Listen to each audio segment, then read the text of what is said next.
det hele startede jo et eller andet sted her. Med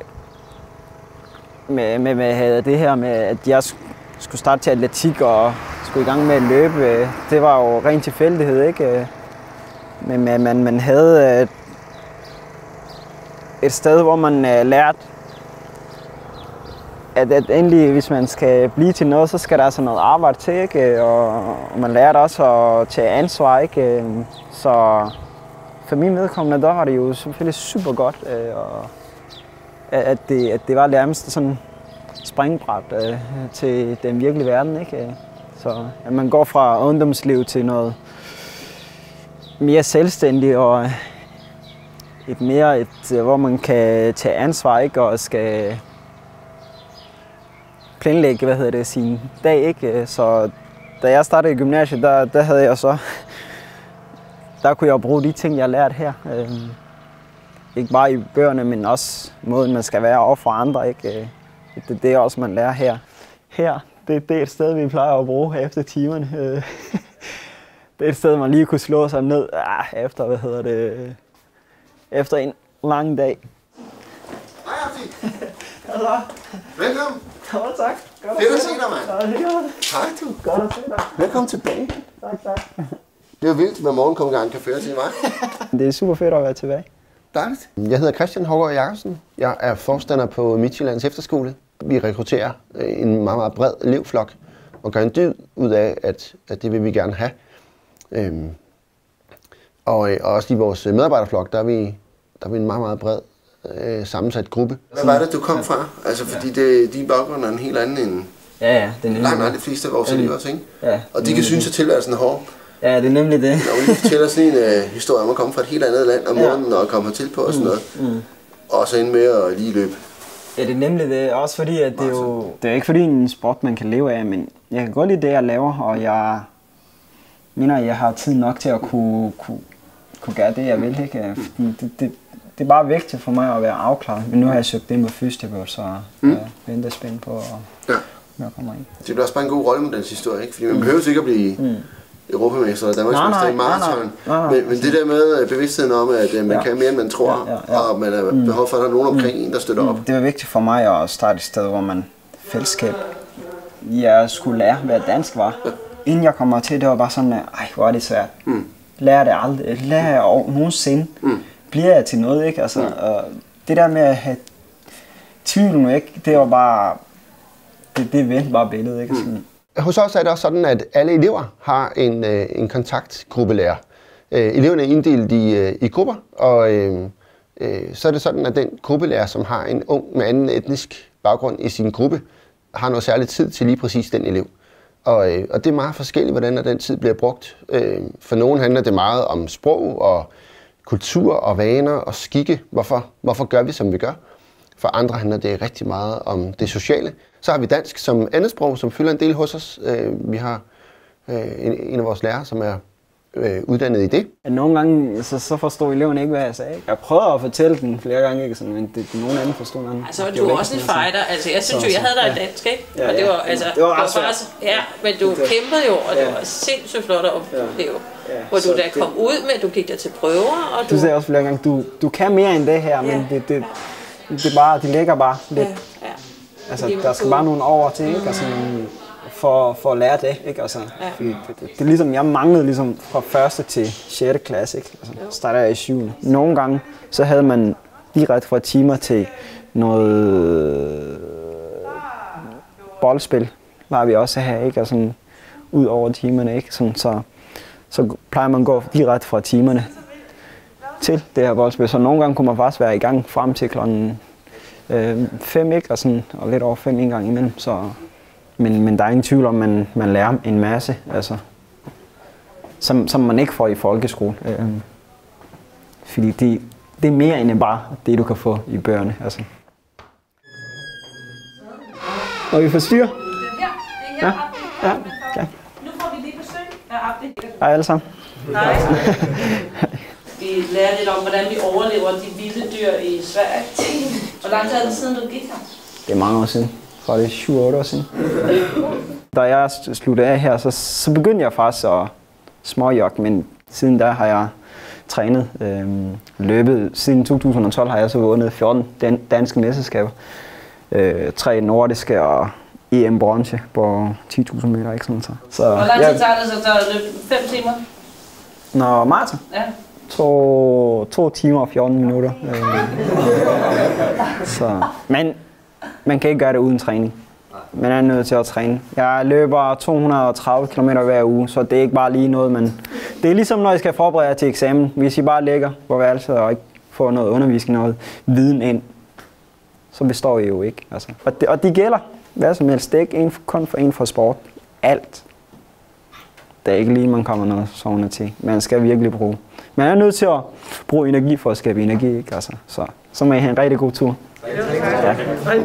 Husk rigtig fodtøj. Ja. Tak. Vi skal nok hjem. Tak. Hej. Hver evig eneste morgen, ikke? Så havde vi efter morgenmad, inden timerne startede, så havde man sådan en morgensang herinde.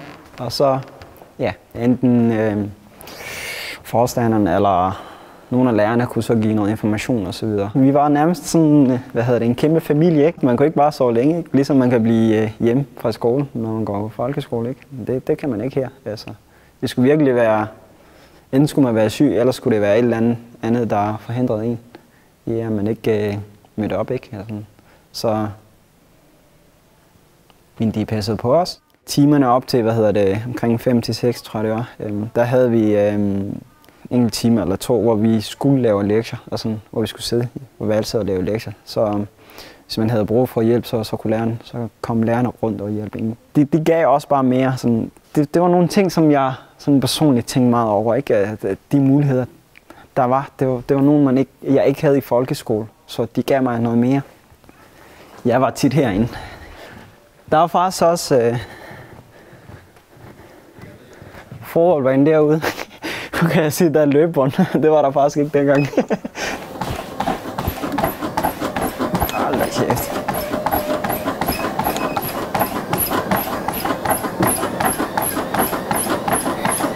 Ja. Så går det stærkt, du. De giver dig noget, også hvis eleverne vil have, at de skal bruge deres krop og motionere, ikke? Så kan man stå to stram og så løbe. Men altså, i dag tænker jeg, at de har sådan en kæmpe skov her. Så kan man jo bare tage en tur der. Men det er super fedt, at de har muligheder. Sådan lige 15-16 km i timen, det på løberen, det svarer næsten til 17 km på landevej.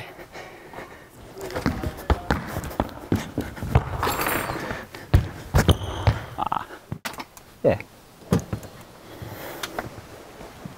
tænker, den her er nok kommet efter jeg har stoppet klatre. Nogle gange så var vi også med til at fodre, hestene. Jeg kan desværre ikke se nogen heste, men jeg kan i hvert fald se nogle får. Det er også skolens. Så nogle gange har vi været herinde og lige give fårene med, ikke? Og sådan. Man bliver også hørt, altså hvis man har nogle forslag, ikke? Og sådan, så kan man sige det. Her er skolens traktor, så hvis man... Nogle af drengene, de var rigtig glade for at køre traktor, og så kunne man lave de opgaver, der er her. Så det er fedt. Det er bare sådan en kæmpe gård, samtidig en skole, ikke? Og sådan. De har bare det hele. Det er bare sådan en kæmpe hjem, som rummer mange ting.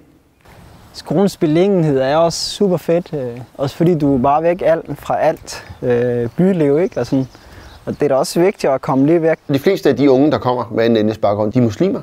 Så der tilbyder vi sådan i respekt for deres traditioner, at når der skal holdes ramadan, så gør de det, og så tilpasser vi deres skolehverdag efter det. Når de skal hjem og fejre Eid, og ramadan er slut, så både deltager vi i det og giver dem lov til at passe det. Hvis der er elever, der har brug for bederum, så tager vi højde for det.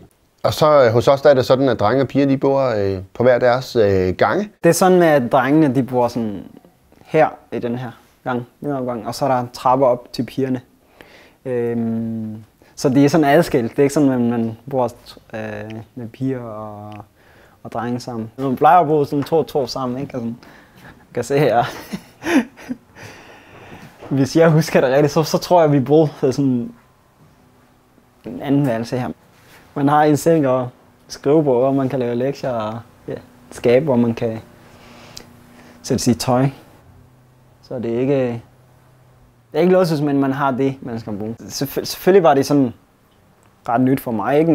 Men altså, rent kulturelt, så har jeg jo sådan derhjemmefra, ikke? Altså, vi bor mange sammen, altså, og også mange sammen i hvert værelse, ikke? Sådan. Det er ikke bare et spørgsmål om at tilbyde de unge med anden etnisk baggrund noget, det er rent faktisk også et spørgsmål om at tilbyde vores etnisk danske elever noget anderledes, som de ellers ikke ville have mødt. De har også meget om, at jeg kunne, hvis jeg havde lyst, at jeg kunne bede på lærerværelset, ikke? Så er der ligesom mere ro, men det blev faktisk sådan til, at selv min klassekammerat, han sagde, du kan bare bede her, bare luk døren, ikke? Og så videre, og han, når døren var sådan låst, så vidste han ligesom godt, at jeg var en og bede, ikke? Det kan jeg også godt lide, at man giver plads til folk, der har en helt anden tro end en selv, ikke? Men at man også i sidste ende er bare et menneske, ikke? Det kan jeg også godt lide. De mener jo selv, at vi kan lære noget af hinanden, og det er vigtigt at tage med. Altså, så derfor synes jeg, at det var inspirerende. Jeg tror, at senest kl. 10, der skulle man, eller kl. 9, jeg kan ikke huske det, mellem der i hvert fald, der skulle man ligge i sin seng. Jeg tror, det var kl. 10, der skal man i hvert fald ligge i sin seng, ikke? Fordi der er jo nogen, der også går i seng, så det er jo også vigtigt, at man tager hensyn, ikke? Altså, så det her med at respektere hinanden, det er noget, man går meget op i. Og det her også, vi plejer at spille pool efter aftensmad.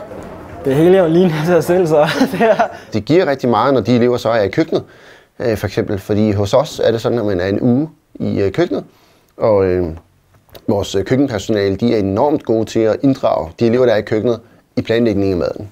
Så de uger, hvor de er i køkkenet, så har maden et andet og eksotisk præg, mere end det måske har til hverdag.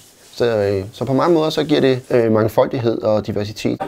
Så er der frokost. Skolens kok har været rigtig god til at variere kosten.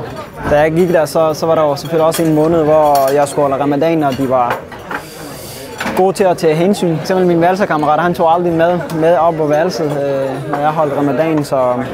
Og så var der jo altid noget mad til mig, kan man sige, når jeg ikke spiste svinekød, ikke, og så videre. Så det var super fedt, at der også var plads til det. Efter her, så begyndte jeg jo selvfølgelig også at få spist noget mere grøntsager, og fik lært også hvad de forskelligheder og sådan noget. Det synes jeg er også fedt. Her på MSC, der har vi reserveret særlige pladser til unge med anden etnisk baggrund. Det giver en stor mangfoldighed i vores elevgruppe, når vi har unge med anden etnisk baggrund. For de kommer med nogle andre vaner, de kommer med nogle andre fortællinger. Det kan sætte mange af de andre elevers tilværelser i perspektiv. Og så kan vi jo se, når de så fortsætter efter efterskolen med deres ungdomsuddannelse, at så er fastholdelsesprocenten, gennemførelsesprocenten for efterskoleelever i det hele taget, den er utrolig høj.